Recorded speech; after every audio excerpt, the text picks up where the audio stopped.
মিথ্যা কথা বললে দুনিয়াতে 5টি মারাত্মক রোগ দেখা দেয়। মিথ্যা বলাই যদি আপনার স্বভাব হয়ে থাকে তাহলে নিশ্চিত থাকুন এই 5টি রোগ আপনি জীবিত থাকতেই আল্লাহ তাআলা আপনাকে দিবে। প্রত্যেকটি ধর্মে কেন মিথ্যা কথাকে মহাপাপ বলা হয়েছে তা নিয়েই আধুনিক গবেষকরা একটি নতুন তথ্য দিয়েছে। একটি মিথ্যা কথা বললে মানুষের কি ক্ষতি হয় তারই বাস্তব উদাহরণ দিয়েছে আধুনিক সভ্যতা। এবং মিথ্যা কথা বললে যে 5টি মারাত্মক রোগ হয় তা কতটা কঠিন এবং একটা মানুষকে কোন পর্যায়ে নিয়ে যেতে পারে তারও সত্যতা তুলে ধরেছে। আপনি যদি মুসলিম হয়ে নিজেকে ধন্য মনে করেন অবশ্যই আলহামদুলিল্লাহ কমেন্ট করবেন এবং সতর্কতার জন্য ভিডিওটি অবশ্যই শেয়ার করে দিবেন। মিথ্যা কথা হচ্ছে খুবই খারাপ একটি গুনাহ। একটি মিথ্যা কথা জাহান্নামে যাওয়ার জন্যই যথেষ্ট।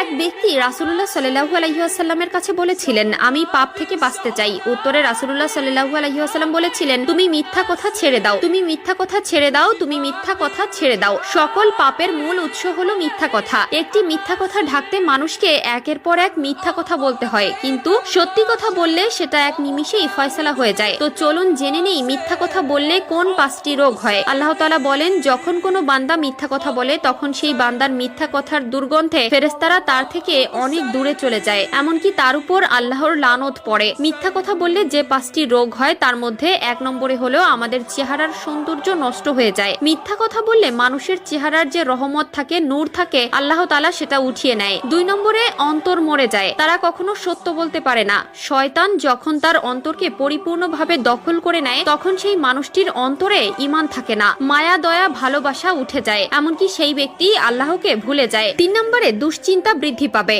যে ব্যক্তি অতিরিক্ত মিথ্যা কথা বলে তার মধ্যে হার্ট অ্যাটাকের ঝুঁকি বাড়বে। তারা এতটাই দুশ্চিন্তার ভেতরে থাকবে যে সে নিজের উপর থেকে কন্ট্রোল হারিয়ে ফেলবে। আধুনিক স্বাস্থ্য বিজ্ঞান বলছে দুশ্চিন্তা মানুষের হার্টকে সরাসরি অ্যাটাক করে, এমনকি এই পর্যায়ে তাকে মৃত্যুর দিকে নিয়ে যায়। 4 নম্বরে স্মৃতিশক্তি লোপ পায়। যারা অতিরিক্ত মিথ্যা কথা বলে তাদের স্মৃতিশক্তি দিন দিন ক্ষয় হতে থাকে, কোনো কিছু মনে রাখতে পারে না, সবসময় খারাপ বিষয়ে মাথায় থাকে এবং ভালো বিষয়গুলো সবকিছুই ভুলে যায়। 5 নম্বর হলো মানুষের সাহায্য বন্ধ হয়ে যাবে। যে ব্যক্তি সবসময় মিথ্যা কথা বলে তার উপর থেকে মানুষের বিশ্বাস নষ্ট হয়ে যায়। সে যতই সত্য বলুক মানুষ সেটা বিশ্বাস করতে চায় না এবং তাকে সবসময় মিথ্যাবাদীদের কাতারে রেখে দেয়। কারণ মিথ্যা কথা বলতে বলতে আপনার অভ্যাস এমন হয়ে গেছে যে প্রতিটি কথাই আপনি মিথ্যা বলেন, যার কারণে মানুষ এখন আর আপনাকে সাহায্য করবে না। কোরআনের বর্ণনায় উঠে এসেছে এমন আরো বহুবিধ শাস্তির কথা, আর এসব বর্ণনার মাধ্যমে আল্লাহ তাআলা চেয়েছেন প্রিয় বান্দাদের সতর্ক করতে।